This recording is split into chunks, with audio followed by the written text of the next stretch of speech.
শেষ যাত্রায় বুদ্ধদেব ভট্টাচার্য সেই খবরের দিকে নজর রাখবো। তবে এই মুহূর্তে একটি গুরুত্বপূর্ণ খবরের দিকে নজর রাখতে হচ্ছে। সুপ্রিম কোর্টে জামিন মনীষ সিসোদিয়ার। সুপ্রিম কোর্টে জামিন মনীষ সিসোদিয়ার। 18 মাস পর জামিন মনীষ সিসোদিয়ার। আবগারি দুর্নীতিতে জামিন আপ নেতা মনীষ সিসোদিয়ার। 18 মাসও বিচার শুরু। সুপ্রিম কোর্টে জামিন মনীষ সিসোদিয়ার। 18 মাস পর জামিন মনীষ সিসোদিয়া। 18 মাসও বিচার শুরু না হওয়ায় জামিন।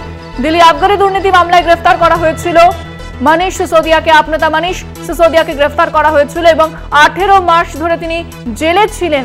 তারপরে বিচার শুরু না হওয়ায় তাকে শেষ পর্যন্ত জামিন দিয়েছে সুপ্রিম কোর্ট।